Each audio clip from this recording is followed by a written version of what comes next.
Hello everyone, welcome back to my channel. In today's video, we will be discussing about the poem The Trees by Adrienne Rich, which is a part of Class 10 CBSE Syllabus, in which we are going to study in details about the poet, the theme of the poem, the message delivered by it, the central idea, the stanza-wise summary of the poem, and the poetic devices used. For your convenience, I have added timestamps in the description so that if you wish to watch any segment again, you can just click on that particular timestamp to go through it. So, without further delay, let's get started. Let us know something about the poet first. Adrienne Rich was an American poet, essayist, and feminist. She was called one of the most widely read and influential poets of the second half of the 20th century and was credited with bringing the oppression of women to the forefront of poetic discourse. She employed free verse, dialogue, and the interweaving of several voices. She evolved from a more tightly constructed traditional rhymed poetry to a more open, loose, and flexible poetic line. The theme of the poem is that trees are not very happy with the activities of human beings. The crux of the poem is the conflict between man and nature. It focuses on the movement of trees that are initially indoors but seeking to escape to freedom in the forest. The message delivered by this poem is that freedom and equality should be for all the living organisms in the world. Whether we take this poem as a nature poem or a feminist-oriented poem, the poet gives a clear message that we should have equal rights. No one's freedom should be taken away. For the central idea, forest is a natural habit of trees, birds, and insects. In the absence of trees in the forest, the ecological balance will be disturbed. The poet has personified nature and says that man has confined nature within his four walls. Man has uprooted trees and kept them in modern artificial glass houses.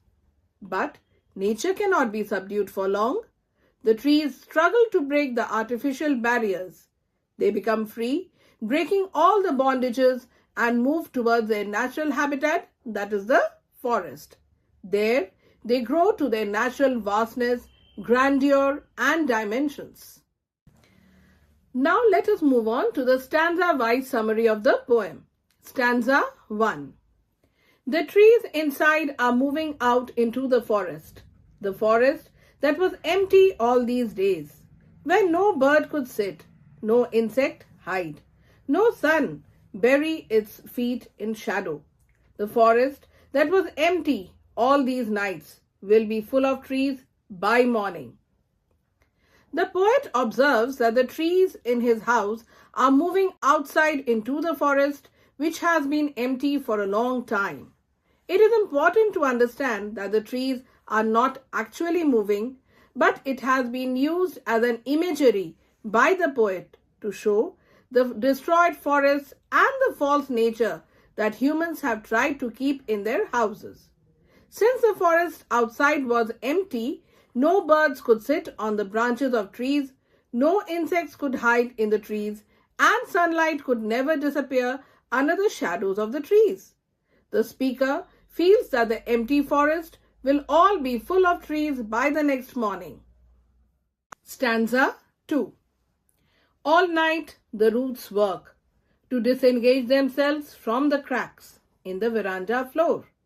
The leaves strain toward the glass, small twigs stiff with exertion, long, cramped boughs shuffling under the roof, like newly discharged patients, half-dazed, moving to the clinic doors. The trees work silently in the night in order to complete their mission of getting free from the boundaries of the house through the cracks on the veranda floor. The leaves of the trees work very hard to put a lot of pressure on the glass so that they can break it.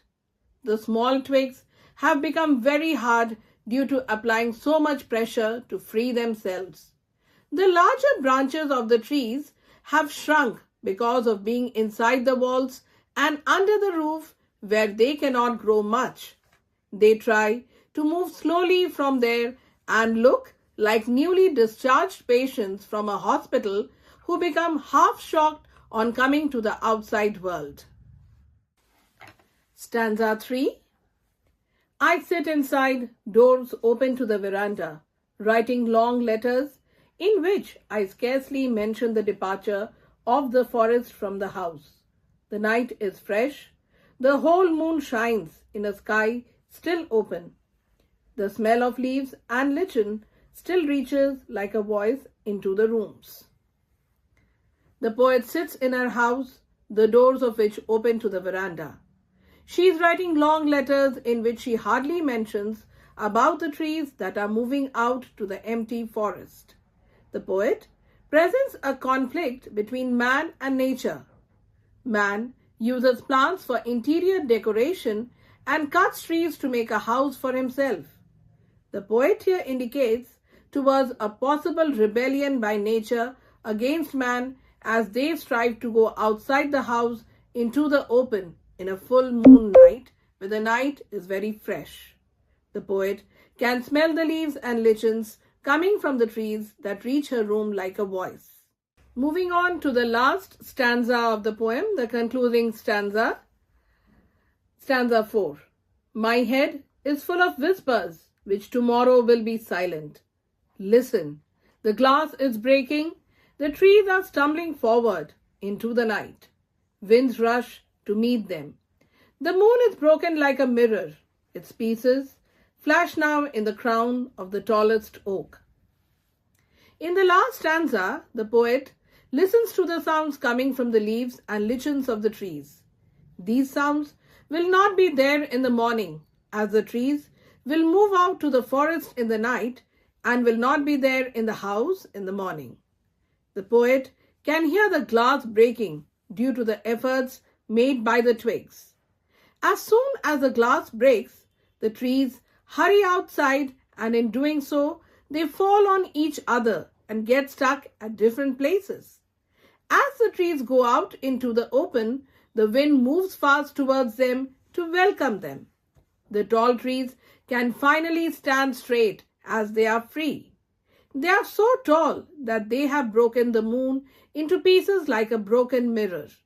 The moon now sits like the crowns on the heads of the tall oak trees. The moon here is an imagery to show that between the ground and the sky stand the trees, and one can only look at parts of the moon from under the trees. The poetic devices used in this poem are: number 1, simile, which is a comparison made between two words using like or as. Example of simile in this poem: like newly discharged patients, broken like a mirror, like a voice into the rooms. The second poetic device is imagery, which is a figurative language used to represent objects, actions and ideas in such a way that it appeals to our physical senses. Example: its pieces flash now in the crown of the tallest oak. With this, we come to the end of today's video. You will be glad to know that along with my offline English coaching classes, I'm also helping out children with social studies and biology after repeated requests from many students and parents. Anyone who wishes to get detailed notes and prepare for their exams is welcome to register and enroll for my classes, the details of which are given in the description. Thanks for watching. Do not forget to like, share and subscribe to my channel to get a regular view of my videos.